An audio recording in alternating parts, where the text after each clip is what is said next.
Bo Loudon might be one of Donald Trump's best friends, and he's 18. How did he get so close to the 45th and soon-to-be 47th president of the United States? Well, he's the son to former Missouri State Senator John Loudon and the best friend to Barron Trump. The two have been described as inseparable. Both 18-year-olds have been working together to connect Donald Trump with young voters, and it worked. In 2020, men between the ages of 18 to 29 voted for Joe Biden by a margin of 15 percentage points, and Donald Trump won over that same demographic in 2024 by 15 percentage points, marking a 30-point swing. On today's episode of Beyond Today's Headlines, Bo Loudon and how he got out the bro vote.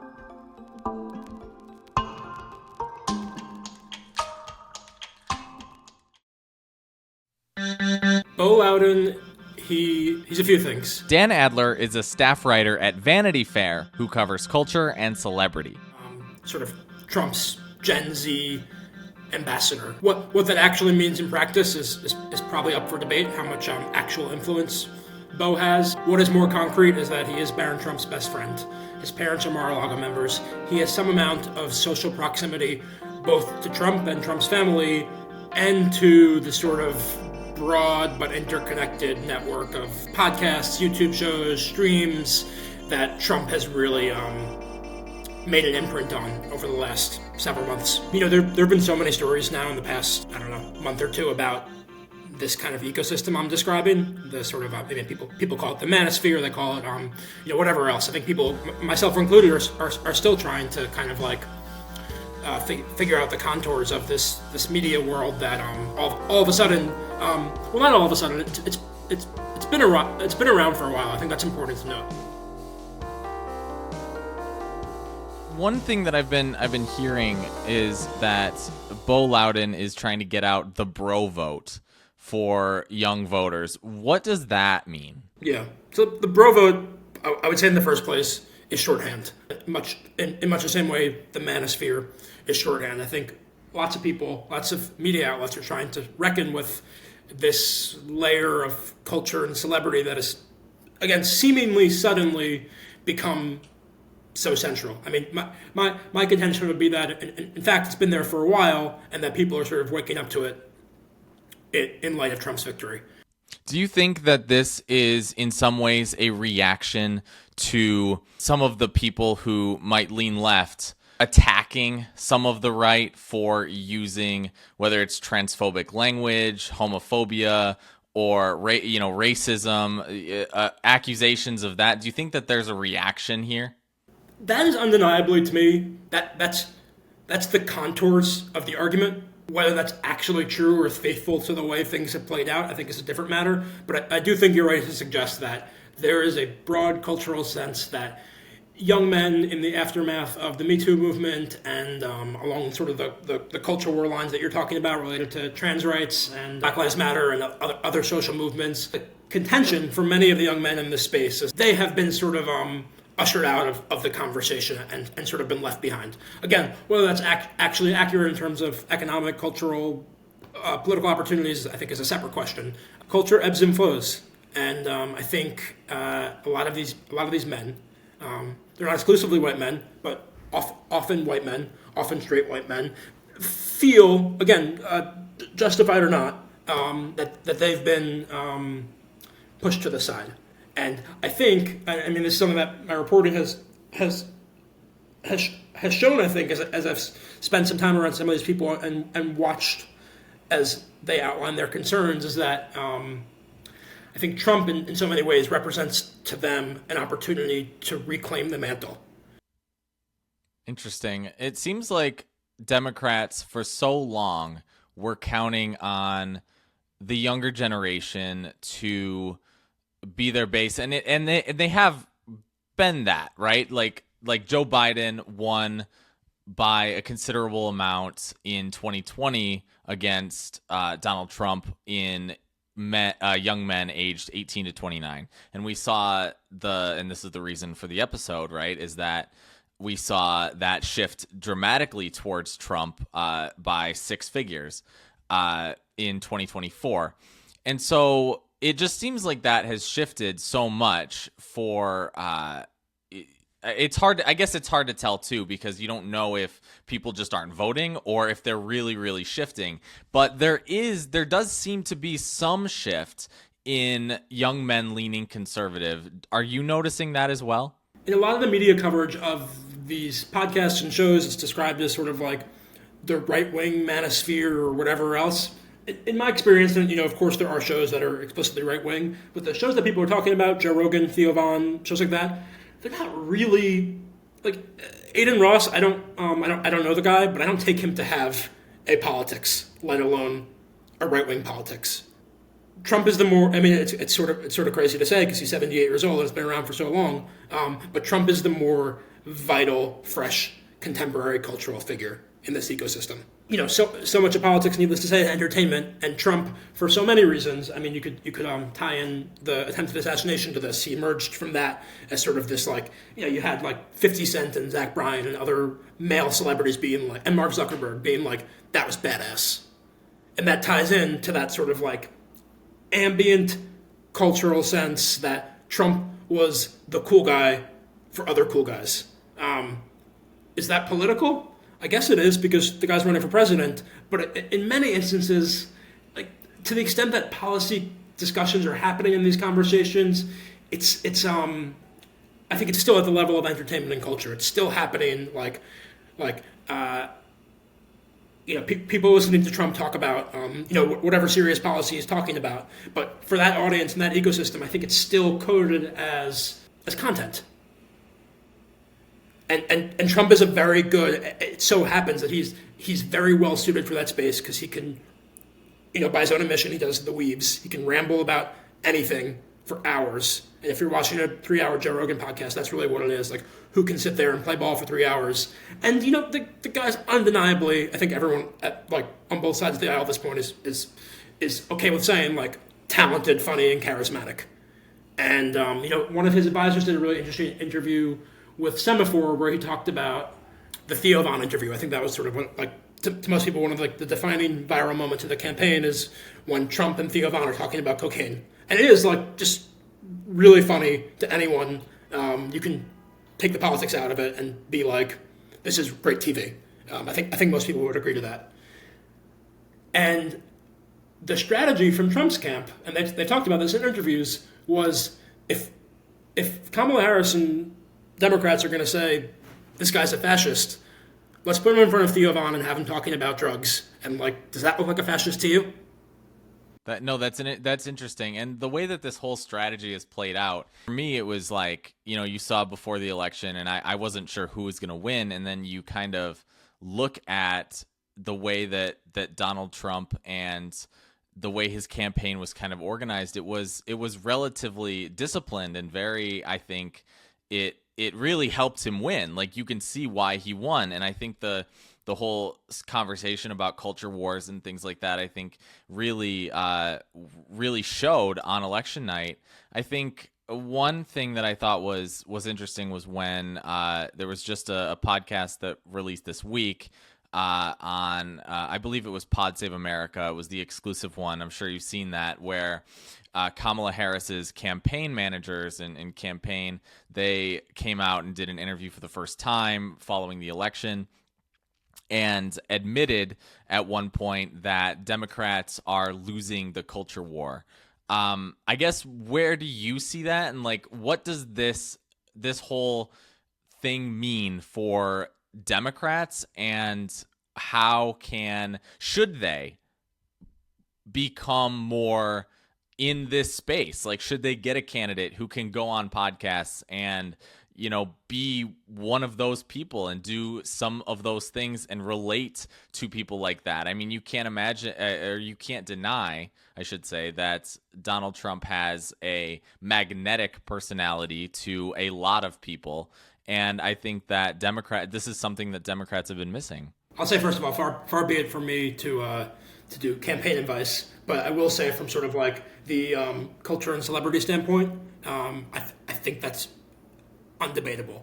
Trump is the ascendant cultural figure in the current political ecosystem, which again is is sort of wild to say, even, nearly a month after the election. Like, again, the guy's 78, has more baggage than anyone you can imagine. It's quite hard to become famous. It's possibly even harder to stay famous for, decades and decades. So from that standpoint, he's really pulled something off, in my view. Managing to stay at that level of fame and saturation for that long and finding a new way to do it, again, at this pretty advanced age. So I think Kamala Harris's advisors are right. Republicans are winning the culture war. I mean, if you look at things that are like football is not inherently Republican, country music is not inherently Republican, but we live in an environment where those are two ascendant strains of culture, and that's pretty strange. Pretty strange that football is getting bigger.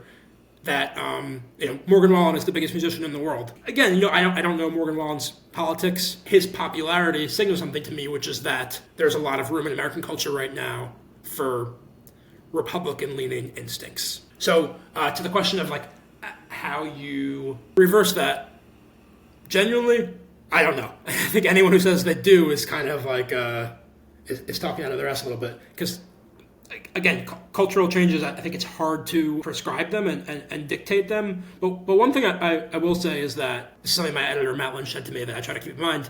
Like when Trump, when he started The Apprentice in the early 2000s, it was really big, and Trump became a different kind of celebrity, a pop culture figure.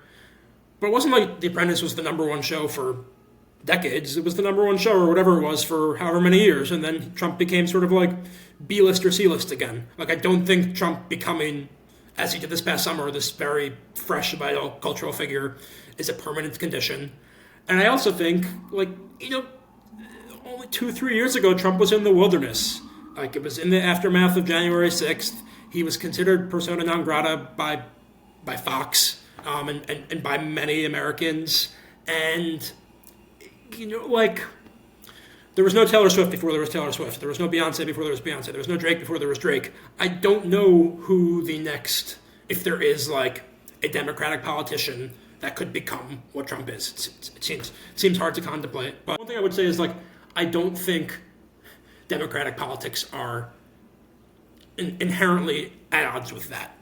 AOC has a version of that kind of cultural cachet. Gavin Newsom has a version of that kind of celebrity sheen. Again, I'm hesitant to sort of make prescriptions, and I'm sure there are people who really study this stuff and have firm ideas about what to do. But one thing I would say is that I do think talking about it in these terms as sort of a celebrity war and a culture war and an attention war is important. And it seems like lots more people are doing that now on both sides, and I think that's more realistic. I would also say if you put to the side kind of culture war question, who's winning in terms of building celebrities, I think one thing Republicans undeniably recognized better than Democrats did was the changing media ecosystem.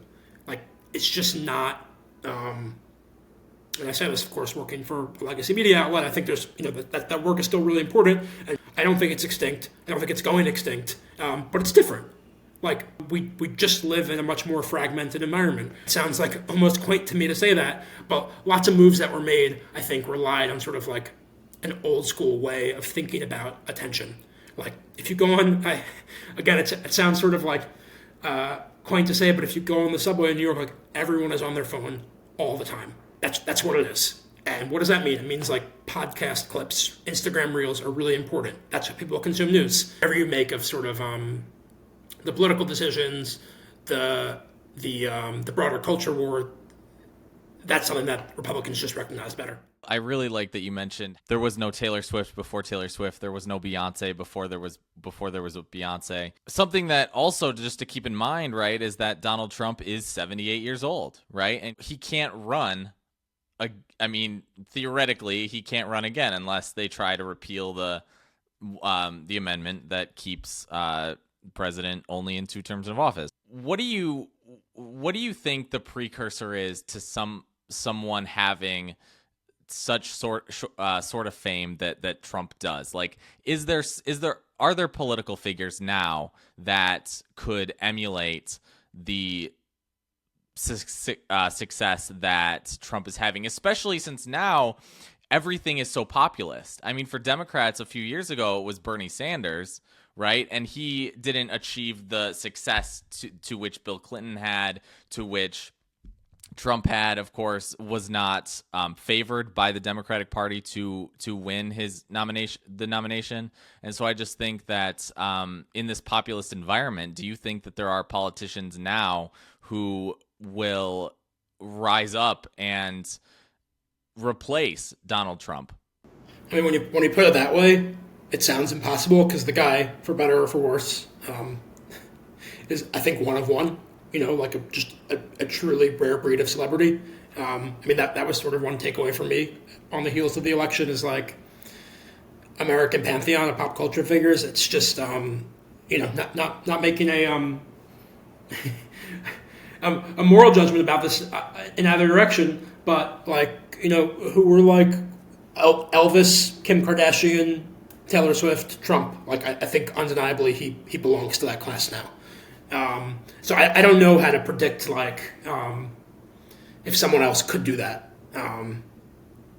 Seems unlikely. But like Trumpism is of course like an extremely unexpected and rare phenomenon. I don't think, and again this is me with like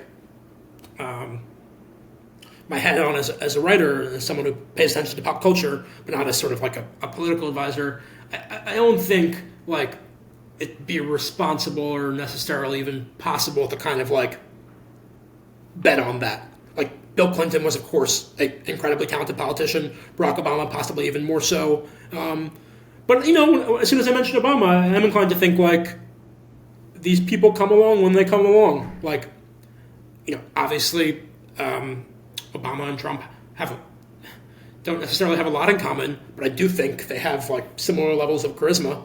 It takes a different form, of course. Trump's is much more, crass and has this sort of like populist valence, which is kind of wild when you think about the money he was born into and going to war and all of that. But he's able to position himself as very much like a man of the people. And you read all these like, if you read reports from like Trump rallies, it's farmers saying like he gets us. That's a really rare skill. Obama obviously had a version of that. Bill Clinton probably had a version of that to a lesser degree. I don't know, like these things aren't like impossible. Again, I mentioned AOC and Gavin Newsom, people who like are able to kind of brand themselves with that sort of pop culture sheen. But yeah, I don't know. I don't know like if anyone can follow Trump. I mean, obviously J.D. Vance is strictly speaking the successor. J.D. Vance did quite well in that ecosystem, and I think that was part of the reason he was chosen. He could really like, his interview with Theo Von was quite good, and he's able to connect to people. But is J.D. Vance like a Trump level charismatic figure? No, I don't think so. You might want to say that like one of Trump's kids would continue the legacy of Trumpism. I guess it's not impossible. And again, I don't want to make any proclamations one way or the other, but I don't know. I do think like there's a reason Trump has been around in the public eye and at the forefront for so long, and I do think that's a kind of talent that is difficult, if not impossible, to replicate. But again, I think the key for if I were a political operative is to like really think about that. Like I don't know who that person is, but who the person is who like, or to keep that in mind is like, who's the person who can like basically be Beyonce, but be a politician. Like I think that in our current media ecosystem, like that is basically the prerequisite. And is that good or bad? I don't know. But like that is just the terrain. Like you are like, to me, there's been like a certain flattening. Like everyone, Trump, Taylor Swift, me, like we're all posting in the same place. So like if you want to like win Instagram, you have to be able to kind of like do what Kim Kardashian does as well as do what Bill Clinton did. That was Dan Adler from Vanity Fair. You can find his story at vanityfair.com. The music you heard today was by Rage. I'm Brad LaPlante, and I'll see you next week.